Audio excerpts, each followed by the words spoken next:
Peggy 18. Hi everybody, this is Noah Hughes, Creative Director on Tomb Raider, and we're here at Crystal Dynamics. We're going to take a look at a segment of the game that's going to showcase some of our combat and high action sequences. So we can see Lara walking down these steps. She can overhear conversations from the enemies. You can see as she becomes aware of the enemy presence, she'll take cover behind anything that looks like cover. So that's something that's automatic, and we really promote the ability to freely move within cover and move throughout cover. So Lara's assessing the situation. She can overhear bits of story and understand more about what's going on the island. But most importantly, she can sort of use brains as she approaches this situation. She'll take out one guy. We can see that the enemies are reacting, so they're creating cover for themselves, reacting to her situation. Another guy's trying to flush her out of cover with the Molotovs. This is just an example where we really try to make the AI adapt to the situation, but also promote movement from the player so that they're not just stuck behind cover and playing sort of pop and shoot cover games. We really promote that movement. So we can see Lara approaching here. She's got her a new gear element, the rope arrow. She's able to create her own zip line. And with the shotgun and the zip line, she's now back to an area she had been before, but able to access spaces that she had never been able to get to. Are you there? I'm here, Sam. Are you okay? What do they want with me, Lara? A fire ritual? This is so fucked up. Listen, I'm coming to get you. I'm going to get you out of there. Please, please help me, Lara. I promise. I promise, Sam. Hey, she just... Oh no! Sam? No! Sam! Help me! Stay away from her, you bastard! Stay away!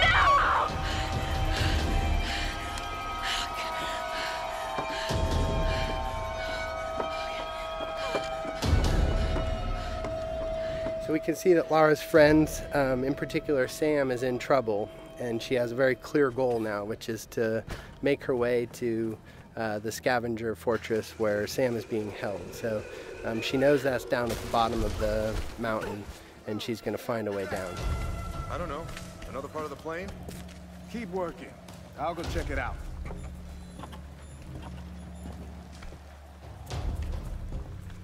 Again, often the best strategy is to sort of assess the situation before you jump in with guns blazing. Of course, you're always welcome to just open fire, but the game really promotes sort of that tactical approach in some situations. So Lara's able to wait till she has a clear vantage of the situation without being spotted by the enemies.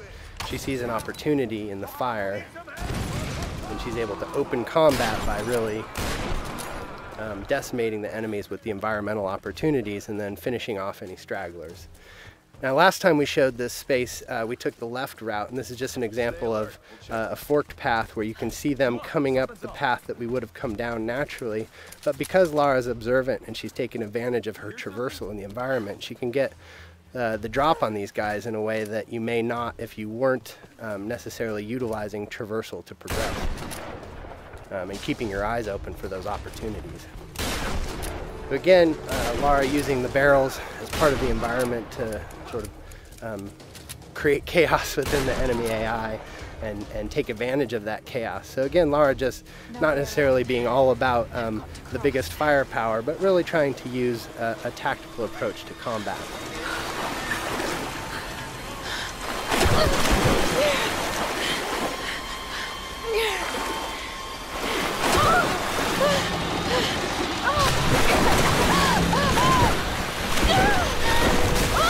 As is often the case, Lara's intended path down the mountain isn't necessarily where she ends up. So we could see an example of sort of a brutal death as Lara misnavigates the situation in the flood here. And we try to create these spikes of intense moments where maybe plan A doesn't pan out and Lara's forced to deal with plan B. You can see her shooting out barriers with the shotgun. This is another example of us trying to use gear acquisitions as something that provides new skills in the environment beyond just combat.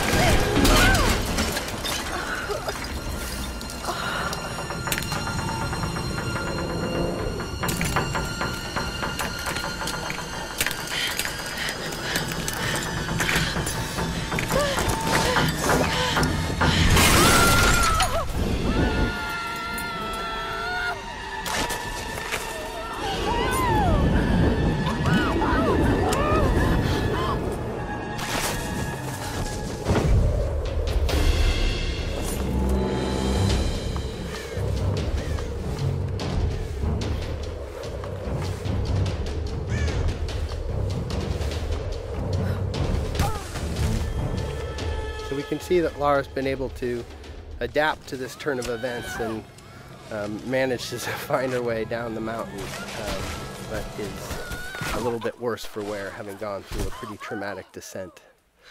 So we see Lara sort of shaken from the experience, and ultimately this is really just awakening injuries that have started since the beginning of the game. You can see her side is already bleeding from experiences she had when she first washed up on the island, and that's just been made worse by her traumatic descent. And so we're sort of introduced to this new space. This is the scavenger town, and up on the mountain you can see the ancient palace, which has been fortified by the scavengers, and really that's where Lara thinks Sam is being held. And so her goal, Sam and the others, so her goal is to really make her way into that palace. But you can see that she really is sort of feeling the effects of the fall, and as she stumbles her way into this new space, we realize that Lara is indeed worse for wear and has limited traversal capabilities. So you can't necessarily climb from roof to roof like you might if you were in the best of health. So Lara is really forced to sort of in a position of vulnerability to sneak her way towards the medical chopper that she saw, and hopefully find some supplies that are going to help her deal with her current situation. I don't know what you're talking about. Please. You are lying. I know you escaped with them. Please. I don't. I need to loosen your tongue. Tell me! So we can take a moment to overhear some of the story. That's always optional, but we try to infuse a lot of the environments with some of the backstory, and that's actually foreshadowing something that will come up a little bit later in the story. So we make our way through this grotesque tunnel, again trying to get to this medical chopper in hopes of dealing with our injuries, but really trying to take a cautious approach and stay away from these nasty scavengers.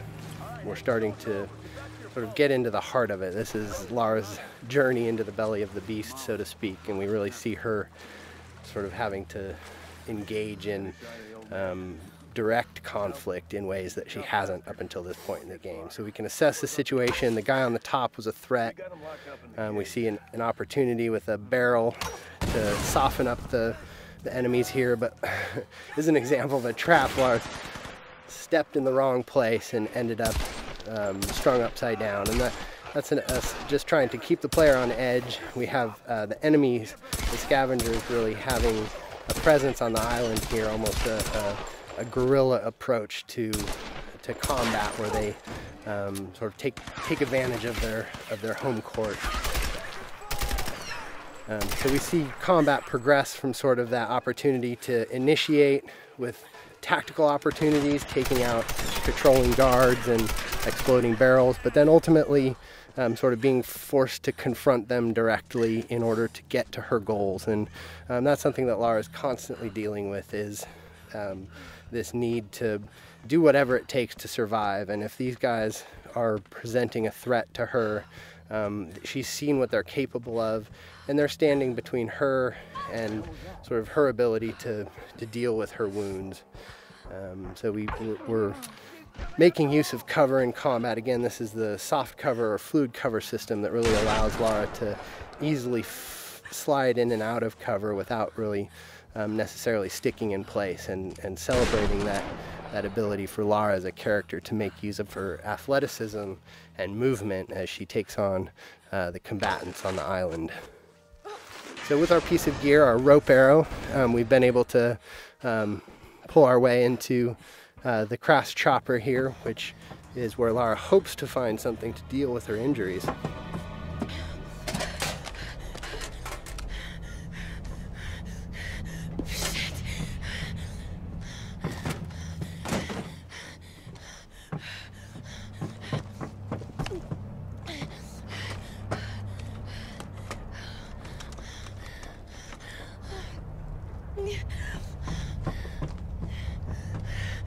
Sorry.